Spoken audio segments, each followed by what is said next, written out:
Elena's face transformed, the lines around her eyes deepening into smile creases as she set down her knife and opened her arms.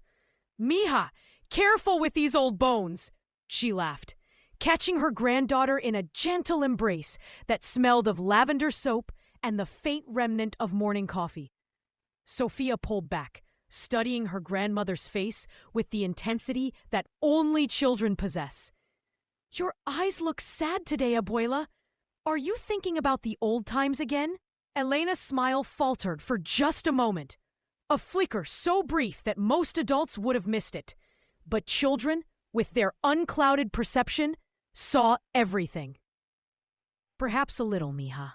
Elena smoothed Sophia's hair with one hand, her palm cool and soft, despite the years of work etched into its surface. "Sometimes the past visits us whether we invite it or not." Sophia climbed onto the chair beside her grandmother, her small legs swinging back and forth.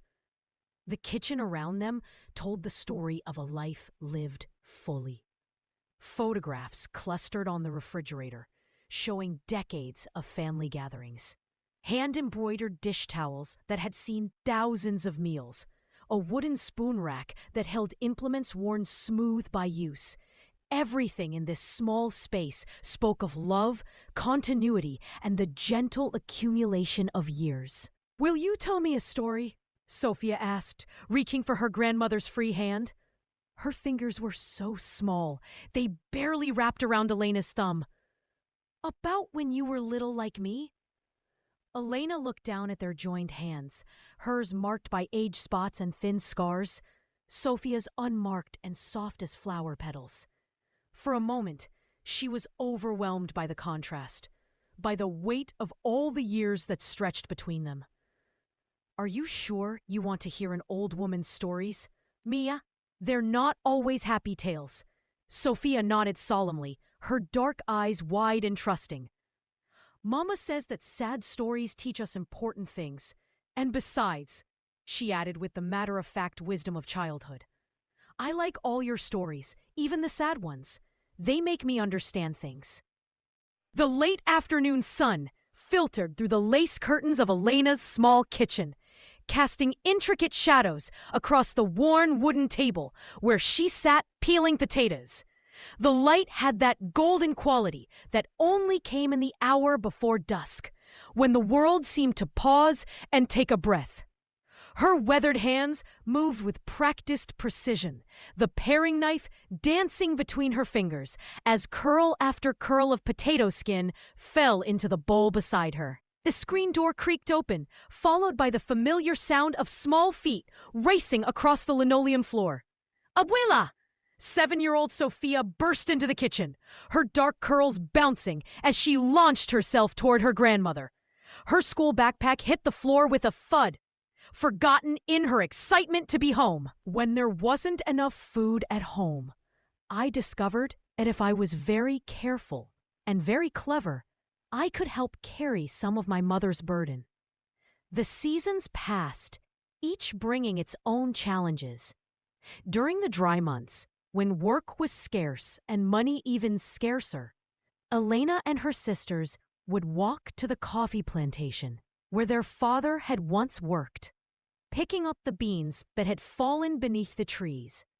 It was back-breaking work for small children, but the few cents they earned could buy enough rice to feed the family for several days. The hardest part wasn't the work, Elena said thoughtfully. It was watching my mother disappear a little more each day. Grief and worry were eating her alive, and I was too young to understand how to help her heal. Rosa had begun to fade that autumn, though Elena hadn't recognized the signs at the time. She stopped humming while she worked, stopped noticing when the children brought her wildflowers from the forest, stopped caring whether her hair was combed or her dress was clean. She moved through each day like a ghost of herself, fulfilling her obligations but finding no joy in anything. One morning, I woke up and found her sitting by the window, just staring out at nothing. Elena continued. She had been there all night, still wearing her work dress from the day before. When I asked if she was all right, she looked at me as if she couldn't quite remember who I was. Elena paused, her hand unconsciously moving to her throat where the locket lay. Even now, the memory of her mother's vacant stare could make her chest feel tight with old panic. That was when I realized that I might lose her too. Not to death, but to the kind of sadness that swallows people whole and never lets them go. Rosa had begun to fade that autumn, though Elena hadn't recognized the signs at the time. She stopped humming while she worked, stopped noticing when the children brought her wildflowers from the forest, stopped caring whether her hair was combed or her dress was clean. She moved through each day like a ghost of herself, fulfilling her obligations but finding no joy in anything. One morning, I woke up and found her sitting by the window, just staring out at nothing. Elena continued. She had been there all night, still wearing her work dress from the day before. When I asked if she was all right, she looked at me as if she couldn't quite remember who I was. Elena paused, her hand unconsciously moving to her throat where the locket lay.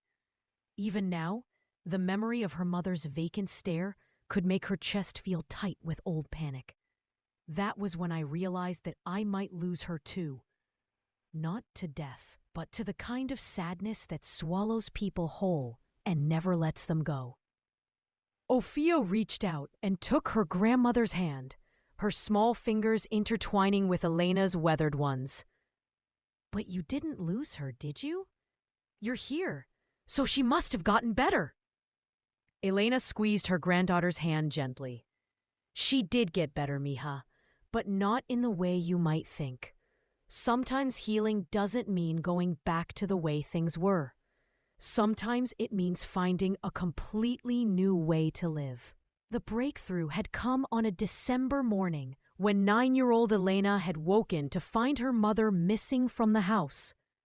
Panicked, she had searched the village until she found Rosa sitting beside their father's grave in the small cemetery behind the church, her face wet with tears, but her eyes more alive than they had been in months. She was talking to him, Elena said softly, telling Papa about Carlos's first tooth, about how well my sisters were doing with their letters, about how proud he would be of the way we had all learned to take care of each other. And for the first time since he died, she was smiling. When Rosa had noticed Elena standing nearby, she had beckoned her daughter over and pulled her into a fierce embrace. "I've been so lost, mija," she told me. "I forgot that the best way to honor Papa's memory was to keep living, really living, not just surviving. He would want us to find joy again, wouldn't he?" From that day forward, Rosa had begun the slow process of rebuilding herself. She still grieved. Elena could often hear her crying quietly at night. But she also began to notice beauty again. She started humming while she worked, teaching Elena and her sisters the songs she had learned from her own mother. She took pride in their small home again, embroidering bright flowers on their plain curtains, planting a garden that grew more flowers than vegetables. "Mama taught me something important that year," Elena said. "She showed me that strength isn't about never falling down. It's about getting back up, even when everything in you wants to stay on the ground." The family's circumstances didn't magically improve. They were still poor, still struggled to put enough food on the table, still lived with the constant uncertainty that came with having no safety net. But something fundamental had shifted. They were no longer just surviving. They were choosing to live. "I learned to read faces that year," Elena continued, "to understand the language of sighs and silences, to know when someone needed comfort and when they needed space. It made me old before my time, but it also taught me how to love people through their darkness." Sophia nodded solemnly, though Elena suspected she didn't fully understand yet what that meant. How could she, at 7, comprehend the weight of responsibility that had settled on Elena's narrow shoulders? The way she had learned to be part child, part mother, part guardian angel to a family that was always one crisis away from falling apart completely. "Were you still angry?" Sophia asked. Elena smiled, remembering. "Less angry, but more determined. I began to understand that anger without action is just poison, but anger with purpose can move mountains." As Elena entered her 10th year, she had made a decision that would shape the rest of her life. She would not let poverty define her family's story. She would not let grief steal their capacity for joy. And she would not let the death of her dreams stop her from building new ones. "I started tutoring the younger children in our village," Elena said. "The parents couldn't pay much, sometimes just a handful of beans or an hour of help with chores. But it kept me connected to learning, and it helped me realize that teaching came naturally to me." Antonio had become Elena's closest friend during those difficult years. While other children played games or told jokes, Elena and Antonio would sit by the river, discussing books they had read, sharing dreams of the lives they would build when they were grown. He had been the first person to tell Elena that she was brilliant, that her quick mind and natural empathy would take her far from their small village if she chose. "We made a pact," Elena said, her voice growing soft with memory. "We promised each other that we would find a way to get more education, that we wouldn't let poverty trap us in lives smaller than our dreams.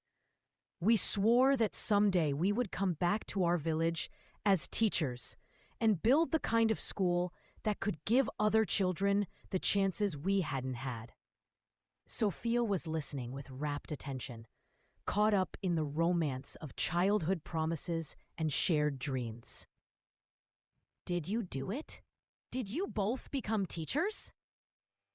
She pulled Sophia onto her lap, settling her granddaughter against her chest, where she could feel the steady rhythm of Elena's heart. The armchair was just wide enough for both of them, if Sophia curled up small. And Elena wrapped her arms around the child she loved so fiercely it sometimes took her breath away. "When I was 12, Elena continued, her voice vibrating through her chest against Sophia's ear, "Antonio asked me to marry him." Sophia giggled. "12 is too young to get married." "Much too young," Elena agreed. "But we didn't mean right away. We meant someday, when we were grown and had achieved our dreams of becoming teachers. It was a promise of the future, a way of saying that we believed in each other and in the life we were going to build together." Elena could still remember that day with perfect clarity. They had been sitting by the river where they always went to study, books spread on a flat rock between them, when Antonio had suddenly grown serious. "Elena," he had said, his voice cracking slightly with adolescent uncertainty, "do you think, that is, would you consider, if we both become teachers like we plan, would you want to be teachers together? As husband and wife?" She had said yes without hesitation, and they had sealed their engagement with a clumsy, sweet kiss that tasted of the mangoes they had been sharing. It had felt like the most natural thing in the world, like a recognition of something that had always been true. "We spent the next 2 years planning our future," Elena said. "We would save every penny until we had enough to travel to San Salvador, where there was a normal school, a place that trained teachers. We would study together, graduate together, return to our village together." It seemed so simple, so inevitable. But life, Elena had learned, rarely unfolds according to the plans we make at 12. "I was 14 when everything changed," she said quietly. "It was 1957, and our country was becoming a dangerous place for people like us. People who dreamed of education and equality, who believed that the poor deserved the same opportunities as the rich. Elena paused, feeling Sophia grow heavy against her chest as sleep began to claim the child. But she needed to tell this part, needed to speak aloud the words she had kept locked inside for so many years. There were men in our government who didn't like the idea of poor children becoming educated. They thought it was dangerous, that people like Antonio and me might grow up to ask uncomfortable questions about why some families had so much, while others had so little. The political situation in El Salvador had been deteriorating throughout Elena's childhood, though she hadn't understood the full implications until she was nearly grown. Land reforms that might have helped families like hers were blocked by wealthy interests. Schools for poor children were underfunded or closed entirely. And increasingly, young people who spoke too loudly about change simply disappeared. Antonio had been accepted to the normal school in San Salvador. Elena continued, her voice barely above a whisper. We had saved enough money for his first year, and he was going to send for me once he was established. The night before he was supposed to leave, we met by the river one last time. Elena's arms tightened around Sophia, who stirred slightly but didn't wake. The child's steady breathing was a comfort, an anchor in the present that kept Elena from being pulled too completely into the pain of the past. He gave me a ring, Elena said, her free hand unconsciously moving to touch her wedding finger, where a different ring now rested. Not gold or silver, we couldn't afford such things. It was carved from a piece of wood from the ceiba tree, where we used to sit and study, polished until it was smooth as silk. Elena could still feel the weight of that ring. Still remember how it had caught the moonlight as Antonio slipped it onto her finger, with hands that shook slightly with nervousness and excitement. When I come back for you, he told me, we'll have a proper wedding with a real ring. But until then, wear this and remember that you are loved, that you are promised to someone who believes in your dreams as much as his own. They had held each other by the river that night, two children on the cusp of adulthood, believing with absolute certainty that love and determination would be enough to overcome any obstacle the world put in their path. The next morning, Elena said, her voice growing strained, Antonio left for the capital. I stood on the road and watched until I couldn't see him anymore. Waving until my arm ached, he turned back 3 times to wave at me, and each time I felt like my heart was being stretched thin as wire. For 2 months, Elena had received letters from Antonio. Wonderful, hopeful letters full of descriptions of his classes, his fellow students, the books he was reading, and the ideas that were expanding his understanding of the world. He wrote about professors who encouraged their students to think critically, about discussions that lasted late into the night, about the growing certainty that education was indeed the key to changing their country for the better. His letters were like windows into a world I desperately wanted to join, Elena said. He described libraries with thousands of books, classrooms with proper desks and blackboards, teachers who had studied at universities in other countries. The devastation of that loss had nearly broken 14-year-old Elena. For months, she had refused to believe that Antonio was really gone, had convinced herself that he would appear at any moment with an explanation for his silence. She had worn his ring and read his letters until the paper began to fall apart, had dreamed of him so vividly that she would wake expecting to find him sitting beside her bed. But eventually, Elena said, I had to accept that he was gone, and that I would probably never know why. It was a different kind of grief than what we felt when Papa died. Sharper, more complicated. Full had nearly consumed her after Miguel's death. Mama sat me down one day, Elena said. and told me something I'll never forget. She said, "Mija, I know your heart is broken. I know you feel like your dreams have died with Antonio's disappearance. But you cannot let his loss steal your future. The best way to honor what you shared with him is to become the person he believed you could be." Those words had been like a splash of cold water on Elena's numbed spirit. She had realized that by giving up on herself, she was betraying not just her own potential, but the faith Antonio had placed in her, the promises they had made to each other about changing their small corner of the world. "I decided that even if I couldn't follow our original plan, I could still find a way to honor our dreams," Elena said. "I couldn't go to the normal school. It wasn't safe. And besides, we didn't have enough money without Antonio's contribution. But I could keep learning on my own. Period. And I could keep teaching the children in our village." Elena had thrown herself back into tutoring with renewed determination. She had expanded her small school, taking on children from neighboring villages, charging just enough to help support her family while keeping education accessible to even the poorest families.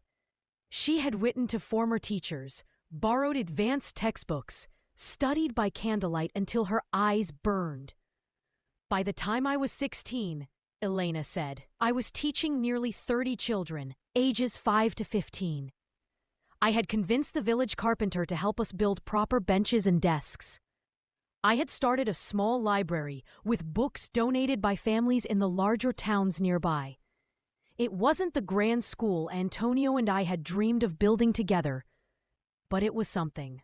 Elena paused, looking down at Sophia's sleeping face. Her granddaughter's features were completely relaxed, her breathing deep and steady. She looked so peaceful, so untouched by the kind of loss and disappointment that had marked Elena's youth.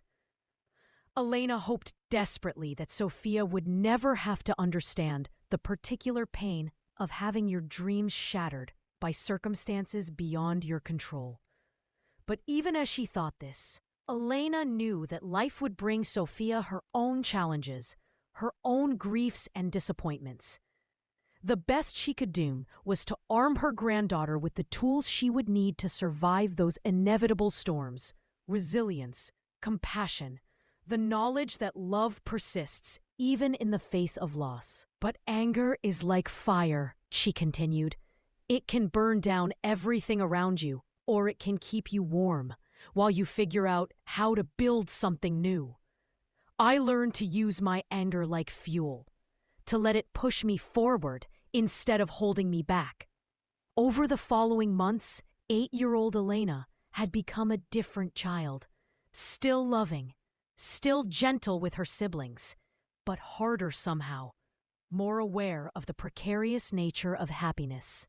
She learned to stretch a handful of rice into a meal for 5, to trade chores with neighbors for small luxuries like soap or sugar, to read the worry lines in her mother's face and anticipate what help might be needed.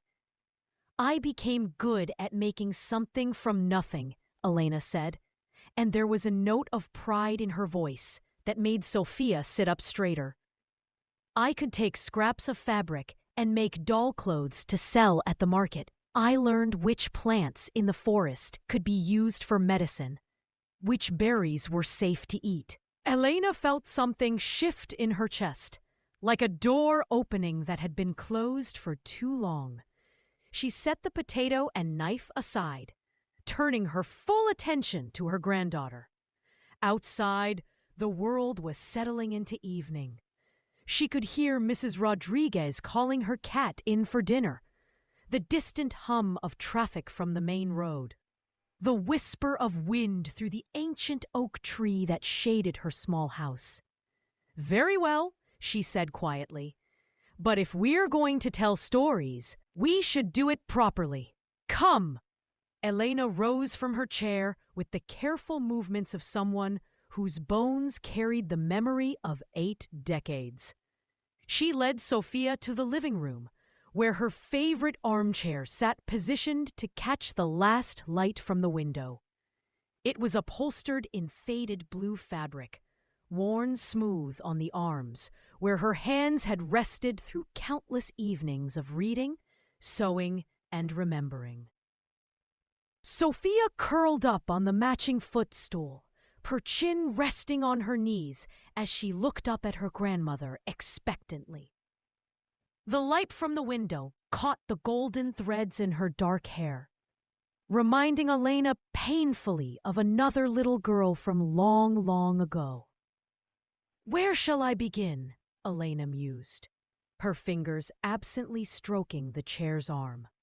"With the beginning, I suppose, though the beginning is not always a happy place."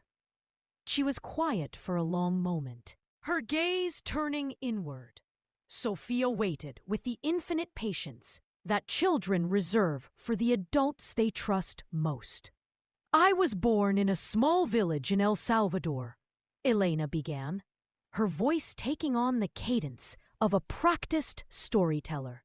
It was 19 as she spoke. The living room seemed to fade around them. Sophia could almost see it. A village of adobe houses with red tile roofs, streets of packed dirt, and children playing with toys made from scraps of wood and cloth. "Our house was even smaller than this one," Elena continued, her eyes growing distant. "Just 2 rooms, one where my parents and baby brother slept, and another where my 3 sisters and I shared a bed. But it felt enormous to me then, because it was full of love and laughter and the smell of my mother's pupusas cooking on the comal." Elena's mother, Rosa, lived in those memories with startling clarity. She had been barely 25 when Elena was born, younger than Elena's own daughter was now, with thick black hair that she wore in a single braid down her back, and hands that never seemed to stop moving. Always cooking, cleaning, sewing, mending. Working in the small garden behind the school was a single room with benches made from rough-hewn wood, and a teacher, Señora Martinez, who had studied in the capital and spoke of places beyond their small village as if they were magical kingdoms. Elena had loved school with the fierce hunger that children from poor families often develop for learning, understanding instinctively that education might be her only path to something more than the life of endless work and worry she saw etched in her mother's face. "I was good at reading," Elena said, with a note of pride that made Sophia grin. "Better than the boys, which made some of them angry. But Señora Martinez would let me help the younger children with their letters, and she told my mother that I was bright, that I should continue with school as long as possible." "Did you?" Sophia asked. "Did you go to school for a long time?" Elena's expression grew shadowed. "Not as long as I wanted to, mija. Life has a way of changing our plans." She was quiet for a moment, and Sophia sensed that they were approaching the sad parts of the story. She scooted closer to her grandmother's chair, her small hand reaching out to touch Elena's knee in comfort. "What happened, abuela?"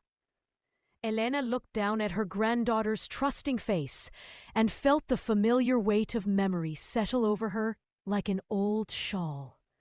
There were parts of her story she had never told anyone. Not her husband, not her children. Not even the priest at confession. But something about the golden light filtering through the window, about Sophia's earnest attention, made her feel as though the time had come to unburden herself of secrets she had carried for too long. "I was 8 when my father went away," she began, her voice careful and measured. "He was a good man, gentle with us children, patient with my mother's worries. He worked at the coffee plantation owned by the wealthy family in the next valley, walking 3 hours each way in the dark so he could be in the. Miguel Herrera had been a small man with calloused hands and a quiet laugh. Elena could still remember how he would lift her onto his shoulders when he came home from work. Still see the way his face lit up when Carlos took his first wobbly steps across their earthen floor. The plantation owner decided he needed fewer workers, Elena continued. There had been a bad harvest, and money was tight. He let many of the men go, including my father. For weeks, Appa walked from farm to farm, looking for work. Sometimes he would be gone for days, sleeping under bridges or in the fields, searching for any job that would feed his family. Elena could still remember those weeks with painful clarity. The way her mother's singing had gradually stopped, replaced by worried silence. How the portions of rice and beans on their plates had grown smaller. How her mother had begun skipping meals entirely, claiming she wasn't hungry when Elena knew she was giving her food to the children. One morning, Sophia was very still, sensing the weight of what was coming. A week passed, then another. My mother grew quiet and jumpy, starting at every sound, hoping each footstep on the road might be Papa returning. After a month, a man came to our village, someone who had known Papa in the city. He told us there had been an accident at a construction site where Papa had found temporary work. A wall had collapsed. Elena's voice caught slightly, and she took a moment to compose herself. Even now, 70 years later, the memory of her mother's face when they received that news could reduce her to tears. Mama didn't cry when the man told us, Elena continued. Not then. She thanked him very politely and offered him coffee we didn't have. It was only later, when she thought we children were asleep, that I heard her sobbing into her pillow. These quiet, broken sounds that scared me more than any monster in any story. Sophia's eyes were wide with sympathy, and Elena could see her trying to imagine such loss. At 7, death was still an abstract concept, something that happened to characters in fairy tales or very old people in nursing homes. The idea that a father could simply leave one morning and never come home was almost incomprehensible. What did you do? Sophia asked in a small voice. We survived, Elena said simply, because that's what people do. We learn to carry grief like a stone in our pocket, always there, always heavy, but small enough that we can still walk. In the days following their father's death, Elena had watched her mother transform from a young woman who sang while she worked to someone much older and more brittle. Rosa had sold Miguel's few tools and his Sunday shirt to buy rice and beans. She had taken in washing from wealthier families in neighboring villages, her hands growing raw and cracked from the harsh soap and constant water. And she had made a decision that would change the course of Elena's life forever. School became impossible, Elena said. I was needed at home to watch Carlos and my sisters while Mama worked. I tried to keep up with my lessons, borrowing books when I could, practicing my letters in the dirt behind our house. But gradually, the world of learning that had seemed so important began to fade away. Elena could still remember the last day she had been able to attend school. Señora Martinez had pulled her aside and pressed a small book into her hands, a collection of poems by Rubén Darío. Keep reading, Elena, she had told me. Promise me you won't let your mind grow small just because your circumstances have. Elena had kept that promise as well as she could.